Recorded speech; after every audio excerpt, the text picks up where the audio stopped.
or simply symptoms described as ill at ease, uncomfortable within one's own skin, or simply not hedonically normal, symptoms historically difficult to define.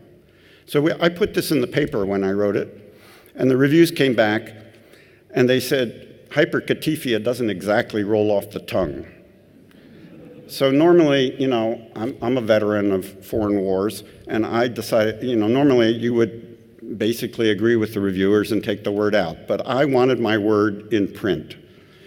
So I wrote back and said, hyperalgesia doesn't exactly roll off the tongue either. They took it. It's only been cited once, but anyway, it's out there. It's in Wikipedia too. One of my friends put it up there.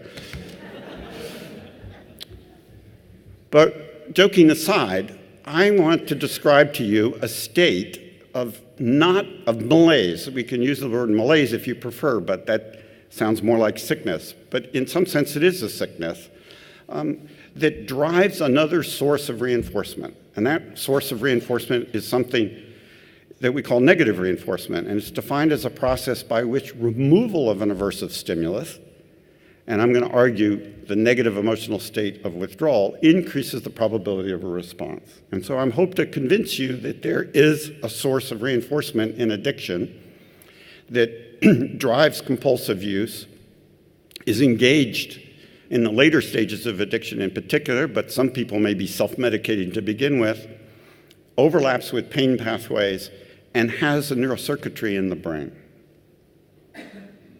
And I guess to put it in a visual perspective, and I took this slide from some early work by Larry Parsons, Lauren Parsons, the argument is that negative reinforcement kicks in as the addiction process becomes stronger and more intense and extends into the relapse, and that's where the pain piece is going to come. And so the argument is that the focus is on neurocircuits that involve something called the extended amygdala. And not every neuroanatomist believes in the extended amygdala, but they do believe in the circuitry that I'm going to describe. And so the central nucleus amygdala, the bed nucleus stria terminalis, and the nucleus accumbens all hold hands, and they all project to similar areas in the brainstem, and they all receive afferents from frontal cortex and insula in a similar way, and you can mark them by some of the neuropeptides I'm going to talk about, for example, CRF, corticotropin releasing factor. And then in a galaxy far, far away, a long time ago, Floyd and I, in one of the earliest, if I may say so, papers on neurocircuitry of addiction, hypothesized that when you feel good, there are two ways you can adapt. The good system can adapt in a within-system change. So dopamine goes up and dopamine goes down, all right? See, I mentioned dopamine, so that's it for dopamine. In a between-system neuroadaptation, we hypothesized that some other system kicked in, some other system in the brain to counter the effects of the excessive activation of reward. And I'm going to give you a concrete example of that, two of them, in fact. And so for a visualization of this opponent process and breaking it down into circuits, I'm going to argue that the reward system is compromised and the stress system is activated and sensitized. So that brings me to my favorite neuropeptide, one of my favorite people in the world. Wiley passed away in 2012, but he basically led a charge of a number of individuals and many people, probably many in this room, who have contributed to understanding that corticotropin releasing factor, in my opinion, is the brain's stress neurotransmitter, okay? This particular peptide drives the hypothalamic pituitary adrenal axis. It drives fight or flight and anxiety-like responses in the extended amygdala, and it actually also drives sympathetic nervous system responses to stress. And we know that it's been in animal studies and with animal models that the CRF system is activated during withdrawal. Look at the left-hand arrow. And we know that CRF antagonists can block many of those effects and can also block stress-induced reinstatement. I'm going to give you some concrete examples. This is, again, a slide I've shown many times, but one of my former postdocs, Cindy Funk, did a very difficult study of implanting cannula bilaterally in the three areas of the extended amygdala: Cumbens, bed nucleus, stria terminalis, central nucleus, the amygdala. And the most sensitive spot for blocking with a peptide CRF1, CRF2 antagonist, blocking excessive drinking, was in fact in the central nucleus of the amygdala. And you can see here a dose-dependent reversal of excessive drinking. Now you could well ask, well, how do we get these rats to excessively drink? Well, the ones in the white bars are actually dependent, and they're drinking during withdrawal. And we have lots and lots of evidence to suggest that these rats eventually learn in 30 minutes, and these are 30-minute sessions, to drink enough alcohol to get their blood alcohols up to a 0.15, 0.16. That's twice the binge level for a human being. So they'll drink that much alcohol in 30 minutes, but we can reverse that with a CRF antagonist selectively injected into the amygdala. Well, my colleague Olivier George, and I think I saw him here, and his team have actually followed up on this with a number of studies where we're trying to figure out what is the circuitry involved in the central nucleus of the amygdala that drives this CRF response. And so in collaboration with Dr. Giordano D'Aguilemo and Dr. Bruce Hope at NIDA, they used the Dawn-02 inactivation approach, which is a pretty cool approach. You can actually take these transgenic animals that have a FOS promoter that regulates transcription of the LAC-Z coding sequence. Expression of that protein product is galactosidase, which is increased in strongly activated CFOS neurons. So if there are neurons that are activated during alcohol withdrawal, they all express this galactosidase. Galactosidase catalyzes Dawn-02 to an active product, which is daunorubicin, which kills cells, to put it simply. And so if you inject the animals with Dawn-02, you can see over on the right-hand side that in the vehicle-injected animals, there's an activation of CFOS in the central nucleus amygdala. In the Dawn-02 injected animal, that is blocked. When you then go on to test these animals in a behavioral setup, involving what I was speaking to earlier, where we make animals dependent and then they learn to drink during withdrawal, you can see in the B panel here that the Dawn-02 injected animals again show an effect that looks very much like a CRF antagonist. And so by knocking out these selectively activated cohort of neurons or ensemble of neurons in the central nucleus amygdala, we can reverse again this increased motivation for alcohol seeking and taking. And Olivier is going on now to do an optogenetic study using halorhodopsin. So far, they've looked at the lateral hypothalamus, the bed nucleus of stria terminalis. It's still a mouthful, that nucleus, of the parabrachial nucleus and the substantia nominata. The only area that actually worked, and you can see it with the laser-on data here, was, in fact, the bed nucleus of stria terminalis. So it looks like the CRF neurons are actually projecting to the bed nucleus of stria terminalis, where there are a herd of other CRF neurons. And this is getting very intriguing.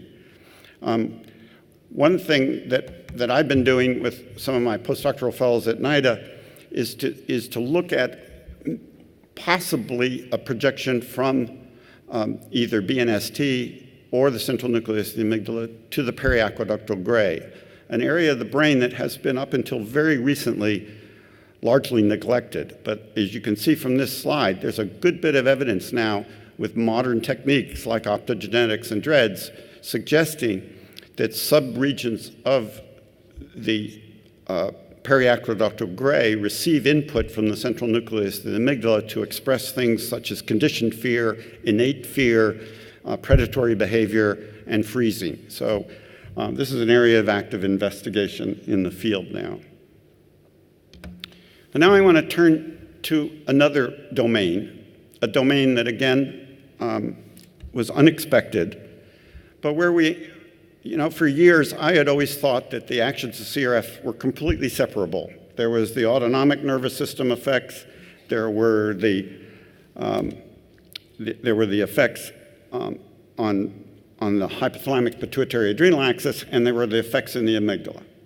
And so I had a postdoctoral fellow named Leandro Vendruscola at the time at Scripps, and he kept pestering me to ask the question whether if we blocked glucocorticoids, we could affect alcohol self-administration like we did with the CRF antagonist. And I kept telling Leandro it was never going to work. Well, obviously, I wouldn't be telling you this story because it did work. And so one of the things I have to convince you of is that there's before I even show you the data, is that there is differential regulation of CRF by glucocorticoids. The first part of this is in the textbook. So if you look in the left-hand panels, you'll see that if you put corticosterone pellets into rats, you will completely suppress the expression of CRF mRNA in the paraventricular nucleus. And that's why when you're writing a center grant or a training grant, you don't become cushingoid, okay? Because you are releasing a lot of glucocorticoids because you're really stressed, I hope, unless you're really good at it. And in the end, you don't get cushingoid symptoms. And that's because when you have a massive release of glucocorticoids, it feeds back to the paraventricular nucleus and shuts it off. But those of you, significant others, can tell you that during that period when you're writing the T32 or your center grant, you're just as cranky and irritable and stressed as ever. And that's because the glucocorticoids feed back to your central nucleus, the amygdala, and drive CRF expression in the amygdala.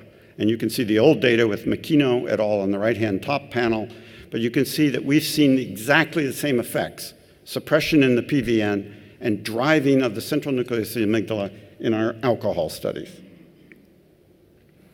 And so Leandro was right. Leandro predicted that he could block the escalation in alcohol intake driven by alcohol withdrawal if he blocked glucocorticoids. And this study has been repeated now in multiple ways, but we used mifepristone in this particular study, which many of you know is a glucocorticoid antagonist, but also a progesterone antagonist, but we've replicated this with pure glucocorticoid antagonists. I think what's even more exciting is that we recently, and these are unpublished results from my laboratory at NIDA, and yes, I have an active laboratory with 4 postdoctoral fellows and a staff scientist at the National Institute on Drug Abuse. And Nora may not have told you, but her laboratory is in the National Institute on Alcohol and Alcohol Abuse. And you can figure that out. All right, so we've actually looked at escalation of opioid self-administration and used the same procedure we used with alcohol self-administration. And Stephanie Carmack and Jana Vendruscola have been able to show that we can block the escalation in opioid heroin self-administration and block progressive ratio responding with mifepristone. So we're very excited about these results and pursuing them actively in studies. The alcohol work actually led to a translational piece of work, which was the work of Barbara Mason's group with Leandro, where they asked the question if they gave human alcohol-dependent individuals with AUD, alcohol use disorder, if they gave them mifepristone in these are non-treatment seeking alcohol use disorder patients who come in and are experiencing, in a sense, negative affect and craving for alcohol. She puts a glass out in front of them and their favorite beverage behind it, but they can't drink it. If that's not stressful to a non-treatment seeking alcohol use disorder patient, I don't know what is. But in any event, the mifepristone not only blocked some of the craving responses, not only blocked some of the elevations in liver enzymes, but it also decreased heavy drinking in the 2-week period following this 1-week exposure to mifepristone. So there is now a number of studies in the field ongoing, testing mifepristone in a variety of situations, and double-blind placebo-controlled trials ongoing in the alcohol field. Now, it's not just CRF. Everybody here knows I love CRF, or at least those of you who know me know that I love CRF. But in a galaxy far, far away again, a long time ago, Bill Carlazon and Eric Nestler hypothesized that dynorphin had a very similar role to what I've been describing for CRF, but they termed it more in terms of negative hedonic states rather than increased stress-like states. And what they hypothesized is if you excessively engage in taking opioids or activating the dopaminergic system or the opioid system, you drive a sequence of molecular events, increases in cyclic AMP, increases in cyclic AMP response element binding protein, that drive the expression of dynorphin. And they further hypothesized, this is almost 20 years ago now, that the dynorphin fed back and shut off the dopamine system through the actions on the kappa receptor. So again, I had some fairly intrepid postdoctoral fellows. I'm going to show you the opioid work, but we've replicated this work with alcohol, we've replicated it with methamphetamine, and we've replicated it with nicotine over the years. So this is Joel Schlossberg and Timothy Whitfield, and the question they asked was, could we block escalation in heroin intake, and basically this expression of increased motivation for the drug by administering a kappa antagonist. And we use NorBNI, and many of you know that NorBNI is very long-acting in rodents, at least at this dose. This is a high dose of 30 milligrams per kilogram. And we know that we pharmacologically are blocking the kappa receptor for up to 6 weeks after a single injection. So you can see here, this was pretty amazing results.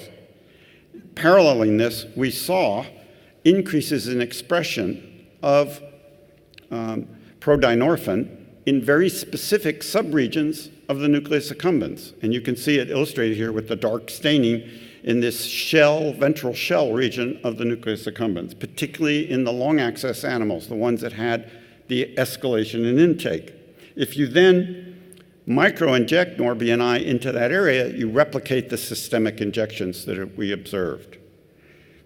And so I think one can argue, and there's a large literature on cocaine and other drugs of abuse and activation of the dynorphin kappa system. There's even human data. Yasmin Hearn published that when she was at Karolinska many, many years ago.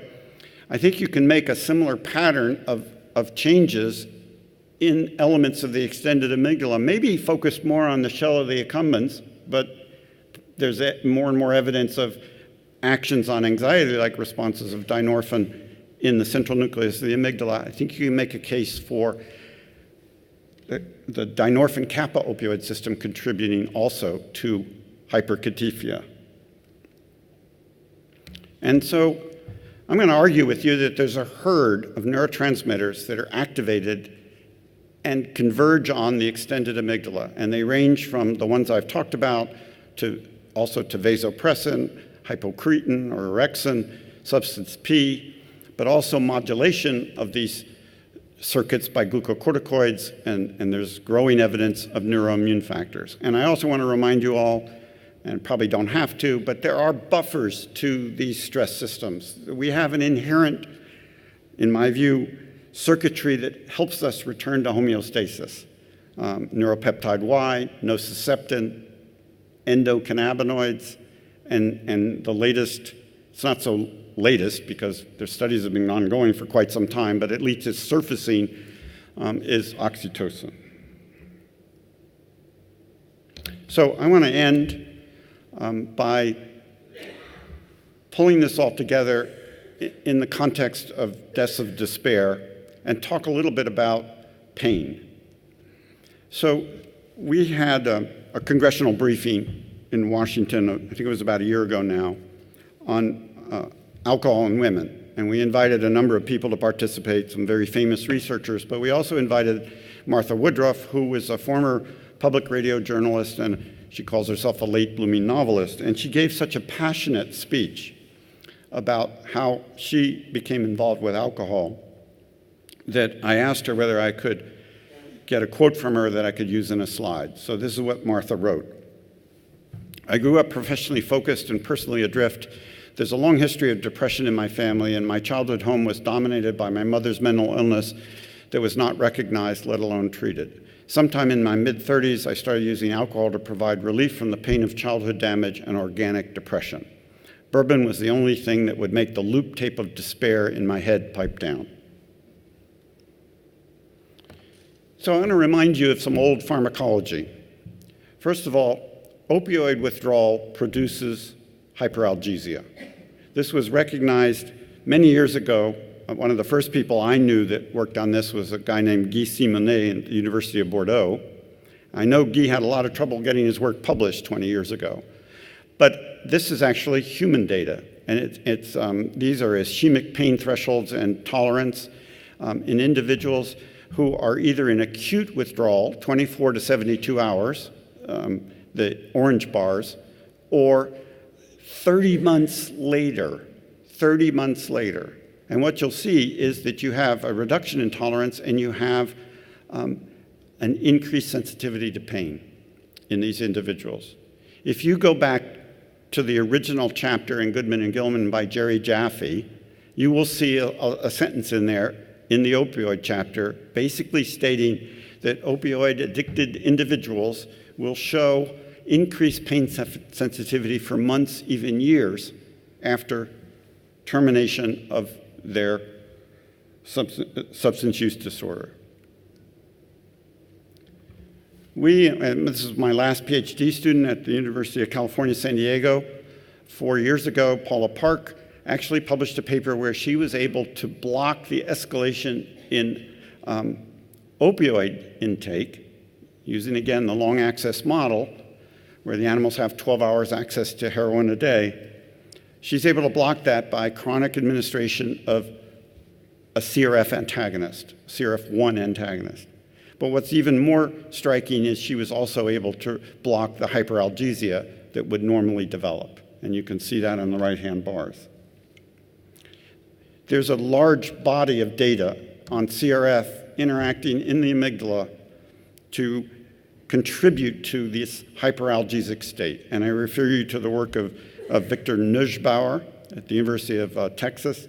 And there's some, or it may be Texas Tech, sorry, Victor. But in any event, he's done a whole series of electrophysiological studies and also behavioral studies arguing that CRF contributes to the behavioral manifestation of pain responses after opioids. I want to remind you that we see the same thing with alcohol use disorder. So these were actually patients who were within 24 to 72 hours of alcohol withdrawal, and they show the severe withdrawal patients show a very dramatic decrease in pain threshold, and there's a strong correlation of the loss of tolerance with their Beck Depression Index score. So the more depressed, quote unquote, they are, the bigger the hyperalgesia response. So my argument is that there are multiple pain pathways, and I had nothing to do with this work, but it's been in the literature for quite some time. Most of you are very familiar with the classic spinal thalamic pain pathway. Dorsal root ganglia goes up to the parabrachial nucleus, goes to the amygdala, hits on the way, but I'm sorry, I got the wrong one. Goes to the periaqueductal gray, skips the amygdala, kicks into the thalamus, the somatosensory cortex, rattles around up there in the cortex, and eventually hits the amygdala. That's the classic spinal thalamic pathway, the blue one. But a chap who's long retired, Jean-Marie Besson in Paris and others at Hopkins, hypothesized that there was another pain pathway, a pain pathway that went directly to the amygdala via the parabrachial nucleus and then connected up with the classic pain pathway. And I'm going to argue with you that the place they overlap is with my beloved extended amygdala. And so, you know, from my perspective, physical pain can cause emotional pain, but I think we often forget that emotional pain can cause physical pain. And I think this is an area that I know the National Institute on Drug Abuse is working on intensely. There's an NIH-wide program now on pain and opioids and addressing the opioid crisis. But one of the pieces that I really think we have to address is this overlap between physical and emotional pain, or physical and psychic pain.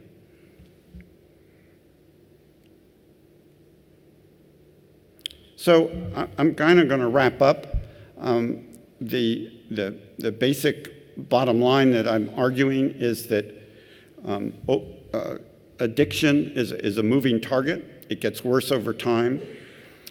The abstinence contributes to a lot of the neuroplasticity that we observe in addiction. It's not unusual for the pattern of alcohol use disorder to, in fact, be a pattern where people binge for many years, maybe only on the weekends. But I'm going to argue with you that those neuroadaptations that take place during the binge and after the binge are setting up neurocircuitry changes that can ultimately end up with what we call a terminal alcoholic. I'm not supposed to use alcoholic, terminal alcohol use disorder of a serious kind where the individual is basically drinking all the time and the intervals between binges become shorter and shorter. And I think similar things happen with opioids and in fact, many drugs of abuse. I mean, you can argue, I think fairly cogently, that some drugs enter this cycle more through the binge intoxication stage, some enter the cycle more from the withdrawal negative affect stage, and you could even argue that some enter the cycle more from executive function stage because a compromised frontal cortex is certainly going to be contributing to unleashing these elements of the extended amygdala that I've been talking about. And the argument is that you don't lose opponent process in addiction, you simply change the set point. And so we've hypothesized for years that the loss of reward transmission, but also the gain in this stress system, are weighing down on these circuits to create this chronic state of hyperkatifeia that lends you to be vulnerable to those cues coming in on the environment, the white powder, the needle, the context where you used to get drugs. So here's what I've said. Drug addiction represents a dysregulation of incentive salience, reward, stress, and executive function systems, corresponding to dysregulation of neurocircuitry with focal points in the basal ganglia, extended amygdala, and prefrontal cortex, respectively. I spend most of my time talking about the extended amygdala and the withdrawal negative affect stage. Individuals with addiction are miserable. I don't think we should forget that. They suffer a hypersensitive negative emotional state during acute and protracted withdrawal, a state I've termed hyperkatifeia. Neurobiological substrates mediating negative reinforcement in addiction provide insights into additional sources of motivation for compulsive drug seeking. Withdrawal from drugs of abuse cause pain, both physical and emotional or psychic pain. And I'm going to argue with you the significant overlap and engagement of the brain circuits mediating negative emotional states, hyperkatifeia and pain, may be hypothesized to explain the role of alcohol and opioids in the deaths of despair. I want to acknowledge that I have a fun group of young people at the National Institute on Drug Abuse. They are coordinated and led by Leandro Vendruscola because, as you know, I have a day job. But I'm very proud of my group. 2 of them have already won K99s. 2 of them are about to submit K99s. And actually, Emily's already gotten a job. So I'm really pleased with how we've been able to continue in a limited way some of the work that I'm most passionate about. So thank you very much.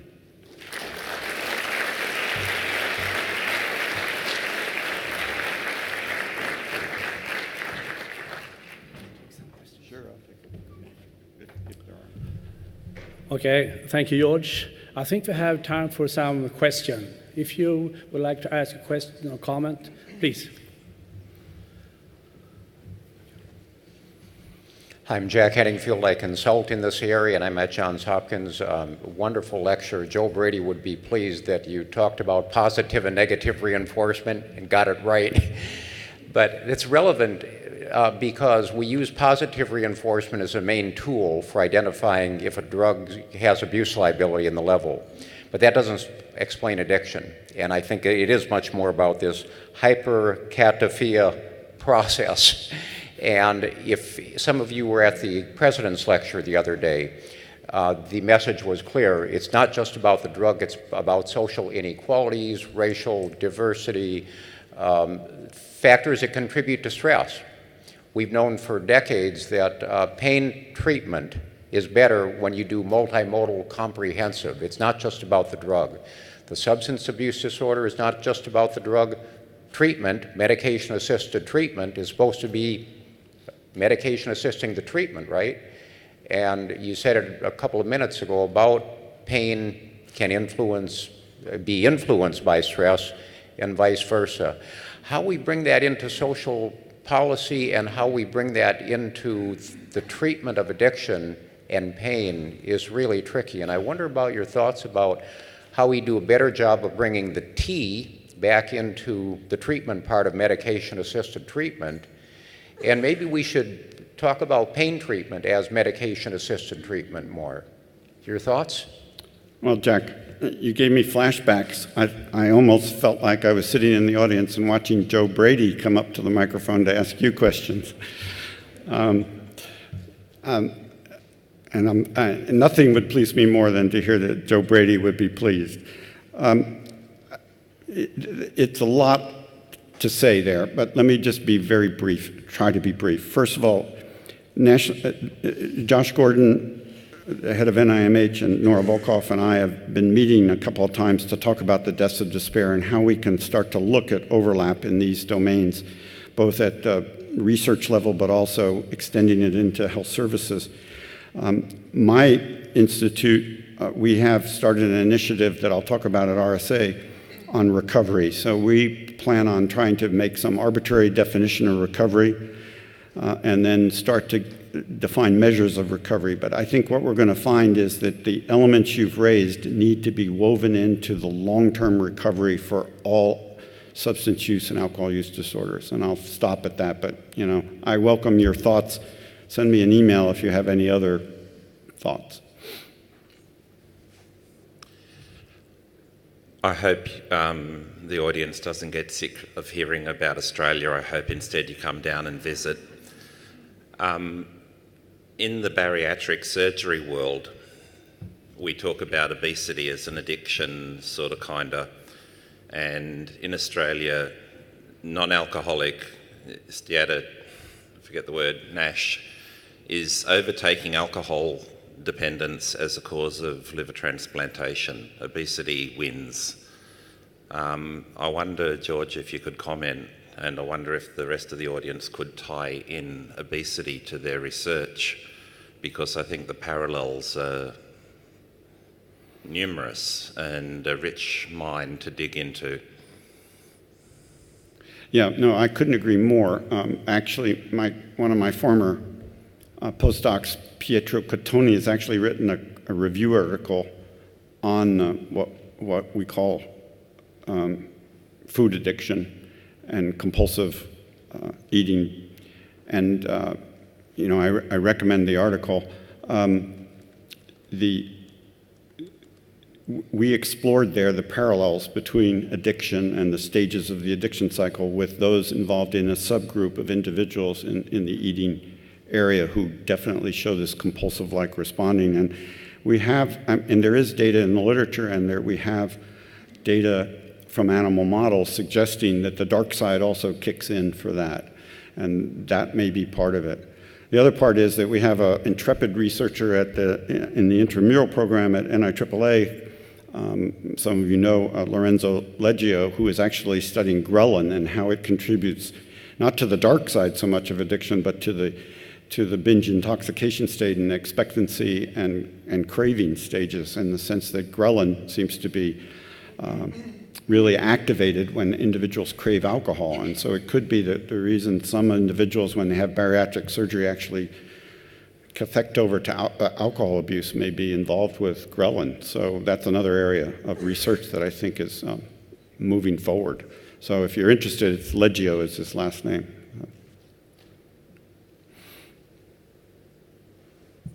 Lovely talk as usual, George. So the tapering of prescribed opiates with various degrees of involuntariness is happening and contributing probably to your despair mode. I guess I'd encourage you to think about tapering involuntary dose reductions as well as cessation as a potential target for some of these therapies. The medical system has been challenged to reduce opiates. It's reducing the opiates and without much consideration for the negative reinforcement that provides for illicit opiates coming in, or there's no coverage for the most part for these relatively arbitrary reductions. Yeah, George, I think it's a and thanks for that comment, it's a two-edged sword. I mean, I had a pinched nerve once and nothing seemed to fix it. Gallons of ibuprofen didn't work, but my doctor gave me some glucocorticoids.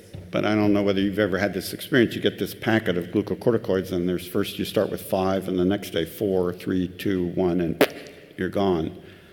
And I think tapering should be started when initially an individual is exposed to opiates. For those individuals who can't live or negotiate the world without having an opiate on board, I think one has to be careful. So I guess what I'm arguing is it should be a patient-by-patient interaction.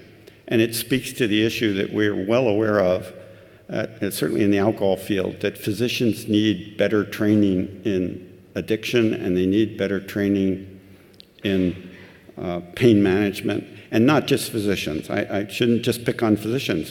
Clinical psychologists, nurses, pharmacists, physician's assistants, all, and we're working on this, at least at NIDA and the Alcohol Institute, we're working on trying to find a way to start boosting from the ground up education of all health professionals in this area.